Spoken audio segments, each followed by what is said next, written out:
नमस्कार मित्रों, गोष्ठी विद डॉक्टर अतुल में आज आपका पुनः एक बार स्वागत है, अभिनंदन है। आज रचना पाठ के कार्यक्रम के अंतर्गत हम जिस रचनाकार का यहाँ पर चयन कर रहे हैं वे हैं ऋषभ जैन। ऋषभ जैन का जन्म 23 सितंबर 1971 को सिवनी मध्य प्रदेश में हुआ और इसके उपरांत उन्होंने MSc फिजिक्स, MPhil फिजिक्स और PhD आदि की उपाधियाँ प्राप्त करी और इन दिनों वो दुर्ग छत्तीसगढ़ में लेखा अधिकारी के रूप में काम कर रहे हैं और उनकी 3 पुस्तकें प्रकाशित हो चुकी हैं। रंग रंगीला प्रजातंत्र, व्यंग के वायरस और 3 तिगाड़ा। तो इराक विश्वविद्यालय और बिलासपुर विश्वविद्यालय के संयुक्त तत्वाधान में आयोजित एक कार्यशाला में उनको श्रेष्ठ व्यंगकार सम्मान 2022 और ज्ञान चतुर्वेदी नव पल्लव सम्मान 2024 में प्राप्त हो चुका है। ऋषभ जैन के व्यंगों की विशेषता है कि वे आज की समसामयिक परिस्थितियों पर एक अलग ही बनावट के साथ और व्यंग के साथ साथ हास्य की मीठी मार को भी अपने व्यंग में प्रस्तुत करते हैं। देश के नामी गिरामी समाचार पत्रों दैनिक भास्कर, नई दुनिया, दैनिक जागरण, नवभारत, ट्रिब्यून, सुबह सवेरे, अट्टहास आदि कई पत्र पत्रिकाओं में उनके व्यंग लगातार छपते रहते हैं। तो चलिए लीजिए मिलते हैं ऋषभ जैन से और सुनते हैं ऋषभ जैन का व्यंग पाठ।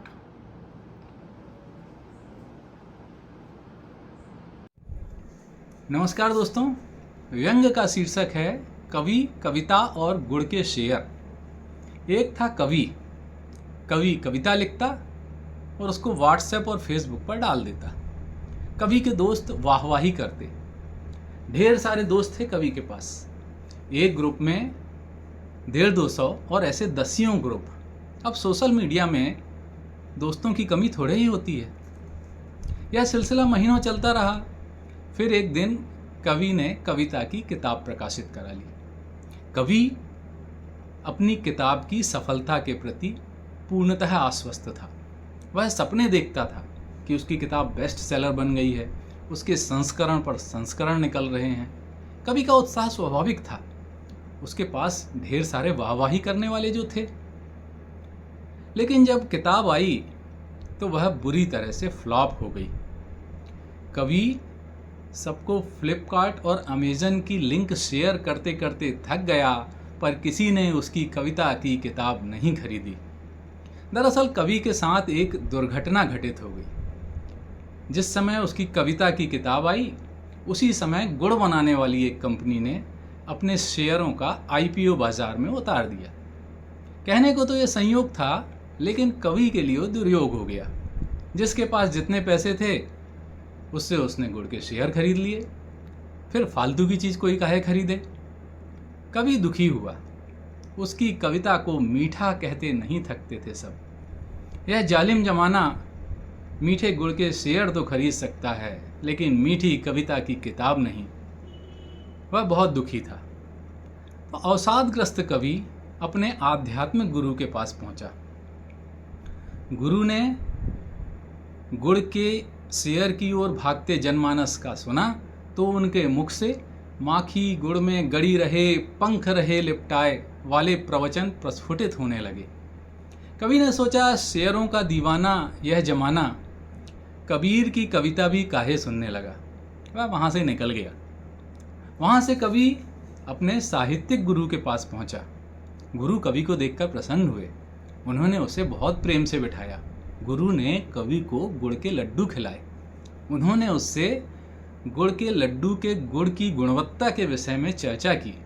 गुड़ के प्रति गुरु का अनुराग देखकर कवि ने कुछ और कहना उचित नहीं समझा। वह वहाँ से भी निकल गया। कवि सीधा अपने जिगरी दोस्त के पास पहुँचा। दोस्त से उसने अपने दिल की बात की।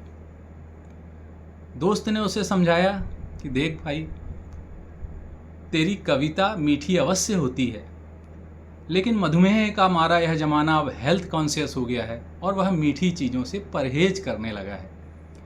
तो मीठे गुड़ की ओर क्यों भागे जा रहे हैं सब? कवि आक्रोशित था। गुड़ नहीं दोस्त, गुड़ के शेयर बोल। दोस्त ने समझाया, देख भाई, 1 साल बाद बेचने जाएंगे तो शेयरों के अच्छे दाम मिल जाएंगे, लेकिन पेपर बैग में छपी तेरी है कविता की किताब तो 1 साल बाद कोई कबाड़ी भी नहीं लेने वाला। दोस्त ने कहा, तो क्या कविता के शेयर लाए जाएं तो लोग उन्हें हाथों हाथ लेंगे? 1 साल बाद वे बहुत कीमती हो जाएंगे। कवि में पुनः उत्साह का संचार हुआ। दोस्त हंसने लगा कि मित्र, जिस चीज़ के शेयर लाने हों उसकी आज की तारीख में भी तो कुछ ना कुछ फेस वैल्यू होनी चाहिए ना। तो क्या कविता की कोई फेस वैल्यू नहीं है? कवि ने कहा, मैंने तो सुना है कवि सम्मेलन के कवि हजारों लाखों झटक लेते हैं। दोस्त हंसने लगा। कवि सम्मेलन के कवि कविता करते हैं? वह खूब हंसा। दोस्त इतना हंसा कि हंसते हंसते गिर गया। जब उसकी हंसी थमी तो दोस्त ने देखा कि कवि वहाँ से जा चुका है। दोस्त ने सोचा वह सीधा मंच की ओर गया होगा। वह मंच की बात भी कर रहा था और कविता में नाकाम कवि के लिए उससे अच्छा कोई और जरिया है भी नहीं। लेकिन दोस्त गलत था। कवि वहाँ से सीधे अपने घर गया। उसने वह कागज कलम दवात के साथ वह कुर्सी टेबल भी बेच डाली जिस पर बैठकर वह कविता किया करता था। इस तरह प्राप्त पैसों से कवि ने गुड़ के शेयर खरीद लिए। अब कवि खुश था। कहते हैं बाद में कवि ने उस गुड़ बनाने वाली कंपनी में विज्ञापन की लाइनें लिखने का काम हासिल कर लिया है। अब तो कवि बहुत खुश है, बहुत खुश। धन्यवाद। दूसरे व्यंग्य का शीर्षक है 2 इंजन के बीच में। किसान परेशान है। आप कहेंगे इसमें कौन सी खास बात? पहले पूरी बात तो सुन लीजिए। किसान की बात निकले तो बहुत जल्दी मचाते हैं आप। उसकी फसल वसल के साथ कोई लोचा नहीं हुआ है। वह तो ठाठ से बिक भी गई है। उसे पैसे भी मिल गए, फिर भी तनाव में है वह। आप बाल ना नोचिए भाई साहब। ऐसे काम किसान को ही करने दिया कीजिए, उसी पर फपते हैं ये। आप जरा धीरज रखिए, हम बता रहे हैं ना। किसान तनावग्रस्त इसलिए है क्योंकि उसे पता नहीं चल रहा कि उसकी फसल किसने खरीदी है। आप कहेंगे अभी कोई बात हुई भला? अजीब घनचक्कर है किसान। आप तो उसे हमेशा ऐसी कोई उपमा देकर बरी हो लेते हैं। इस बार बेचारा सचमुच परेशान है। 2 सरकारें पीछे पड़ी हैं उसके। डबल इंजन नहीं थी ना इस प्रदेश में। वे दोनों ही उस पर अपनी ही थोपी जा रही हैं। इधर से राज्य वाली सरकार कहती है कि तेरी फसल हमने खरीदी, तो उधर से केंद्र वाली बताती है कि दाने दाने के पैसे उसने दिए। दाने दाने की बात सुनकर किसान की घबराहट और बढ़ जाती है। थोड़े से घुन वाले दाने टिकाया था वह। राम भरोसे की बात में आ गया था कि सरकारी खरीदी में सब चलता है। आप कहेंगे थोड़ा डिप्लोमेटिक क्यों नहीं हो लेता किसान? मैंने भी यही सलाह दी थी उसे। ये कहें तो इनकी मान लेना, वे बताएं तो उनके सामने हाथ जोड़ लेना। किसान ने ऐसा किया भी, पर वे दोनों पीछे पड़े हैं कि यदि हमसे खरीदवाई है तो वोट भी हमें ही दे।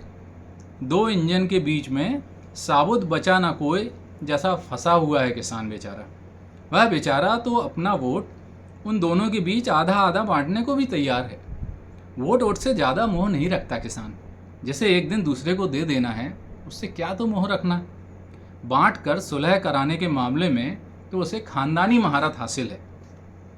पिताजी और ताऊजी में सिर्फ टब्बल हुई थी तो दादाजी ने 1-1 एकड़ का बंटवारा करके ही तो मामला निपटाया था। फिर जब बड्डा दारू पीकर गरियाता था तो पिताजी ने अपनी 1 एकड़ उन तीनों भाइयों में बांट दी।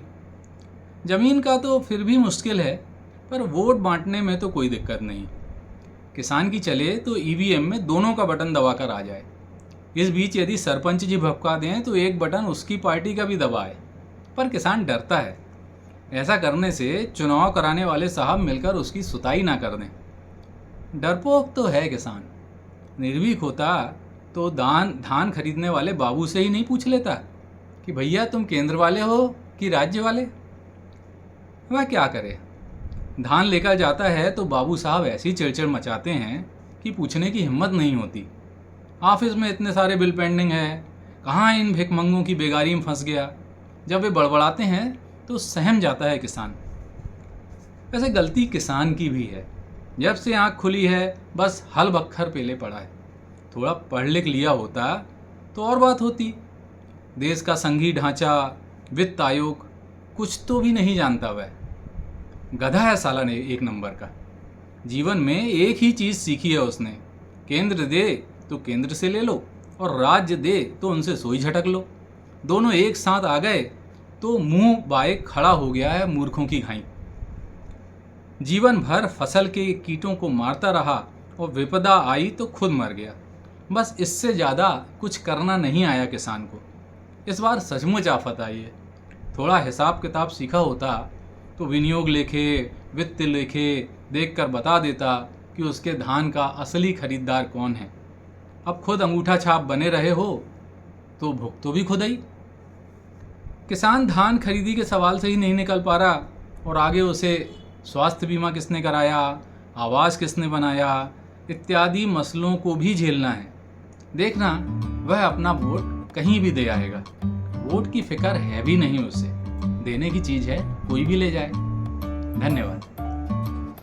तो मित्रों, ये थे ऋषभ जैन। उम्मीद है आपको ऋषभ जैन के दोनों व्यंग पसंद आए होंगे। हमारे चैनल को सब्सक्राइब करिए, वीडियो को लाइक करिए, शेयर करिए और गोष्ठी विद अतुल के साथ लगातार यूं ही जुड़े रहिए। नमस्ते।